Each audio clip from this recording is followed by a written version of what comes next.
Assalamualaikum warahmatullahi wabarakatuh. Pada kesempatan kali ini, saya akan menjelaskan mengenai imunisasi. Pertama-tama, saya akan menjelaskan mengenai pengertian dari imunisasi. Imunisasi adalah proses di mana seseorang menjadi kebal atau terlindungi dari penyakit infeksi tertentu melalui paparan agen infeksius dalam bentuk yang dilemahkan atau tidak aktif. Proses ini merangsang sistem kekebalan tubuh untuk menghasilkan antibodi tanpa menyebabkan penyakit. Pentingnya imunisasi tidak hanya terbatas pada perlindungan individu, tetapi juga menciptakan kekebalan kelompok yang melindungi mereka yang tidak dapat diimunisasi seperti bayi terlalu muda atau individu dengan kondisi medis yang tertentu. Selanjutnya, saya akan menjelaskan mengapa imunisasi penting untuk kesehatan masyarakat. Yang pertama, imunisasi dapat mencegah penyebaran penyakit. Imunisasi secara signifikan mengurangi penularan penyakit menular dan dapat melindungi komunitas dari penyakit. Kedua, untuk melindungi anak-anak dari penyakit serius. Anak-anak adalah kelompok paling rentan untuk terkena penyakit. Imunisasi dapat melindungi mereka dari penyakit mematikan seperti campak, polio, dan difteri. Ketiga, adalah mengurangi beban ekonomi. Dengan mencegah penyakit, imunisasi mengurangi biaya perawatan kesehatan dan produktivitas yang hilang akibat sakit. Dan yang terakhir, meningkatkan kualitas hidup. Imunisasi memastikan generasi yang lebih sehat dan kuat, memungkinkan mereka untuk berkembang dan berkontribusi penuh pada masyarakat. Jadi, di Indonesia, program imunisasi telah diatur dengan cermat untuk memastikan perlindungan yang optimal bagi anak-anak. Berikut saya akan menjelaskan jenis-jenis imunisasi wajib di Indonesia. Yang pertama adalah BCG, yaitu imunisasi untuk melindungi dari tuberkulosis atau lebih dikenal dengan TBC, yaitu penyakit yang menyerang paru-paru dan organ lainnya. Kedua, ada hepatitis B, penyakit untuk mencegah infeksi virus hepatitis B yang dapat menyebabkan kerusakan hati yang serius. Ketiga, ada polio, untuk mencegah penyakit polio yang dapat menyebabkan kelumpuhan permanen. Dan yang keempat, ada DPT-HB-HIV. DPT-HB-HIV adalah vaksin kombinasi penting yang diberikan pada bayi dan anak-anak untuk mencegah 6 penyakit serius sekaligus, yaitu difteri, pertusis, tetanus, hepatitis B, serta infeksi bakteri Haemophilus influenzae tipe B. Dan yang kelima adalah campak rubella atau MR, yaitu imunisasi untuk melindungi dari campak dan rubella yang dapat menyebabkan komplikasi serius pada tubuh. Dan pemberian imunisasi ini juga dilakukan sesuai jadwal yang telah ditetapkan oleh pemerintah. Selain imunisasi wajib yang telah saya bacakan tadi, ada juga beberapa imunisasi tambahan yang direkomendasikan untuk perlindungan yang lebih lengkap. Yang pertama, ada pneumococcus atau PCV. Kedua, rotavirus. 3, influenza. 4, cacar air atau varicella. Kelima, ada Japanese encephalitis atau JE. Dan yang terakhir, ada human papilloma virus. Dan jika Anda ingin melakukan imunisasi tersebut, diharapkan untuk konsultasi dengan dokter atau petugas kesehatan untuk menentukan imunisasi tambahan yang paling sesuai dengan tubuh kalian. Selanjutnya, saya akan menjelaskan bagaimana imunisasi bekerja dalam tubuh.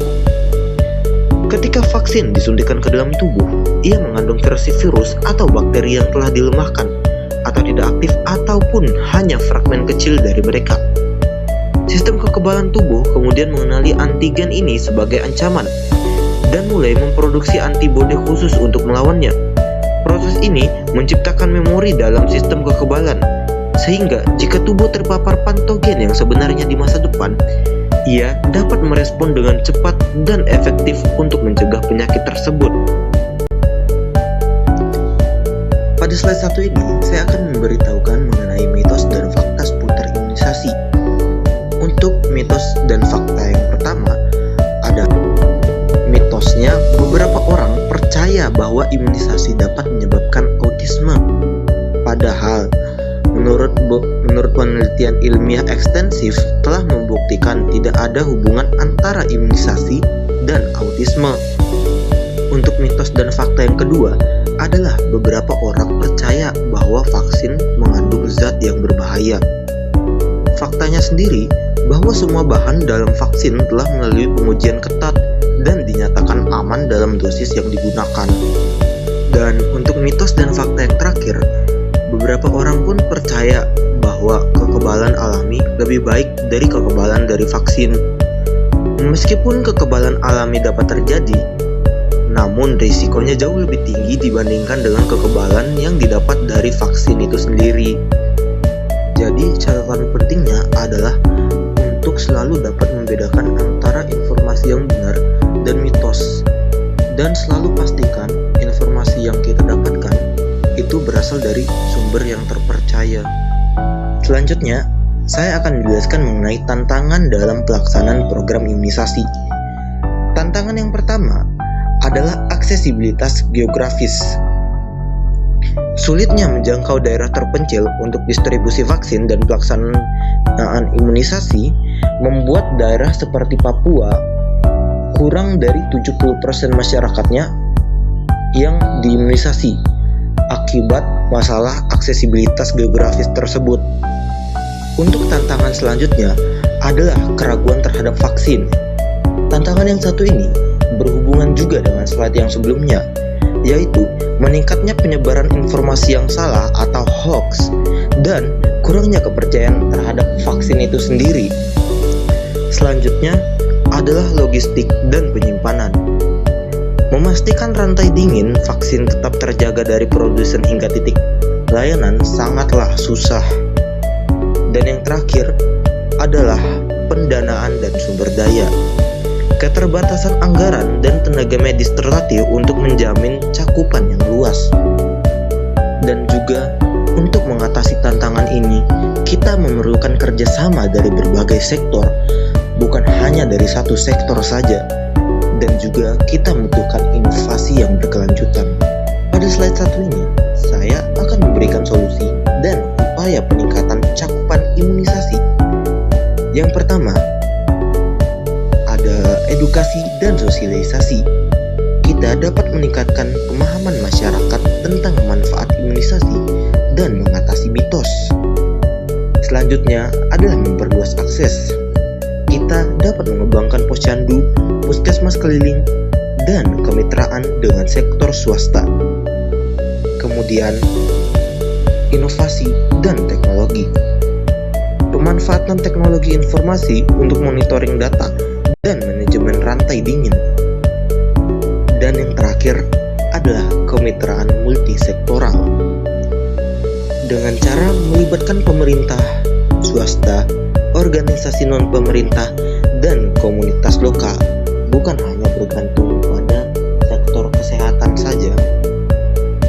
Dengan strategi komprehensif, kita dapat mencapai cakupan imunisasi yang lebih tinggi dan merata. Kesimpulannya adalah imunisasi merupakan investasi terbaik untuk masa depan kita yang sehat. Imunisasi bukan hanya tindakan preventif, melainkan investasi jangka panjang bagi kesehatan individu, keluarga, dan bangsa kita. Setiap suntikan imunisasi adalah langkah kecil menuju generasi yang lebih kuat dan masa depan yang bebas penyakit.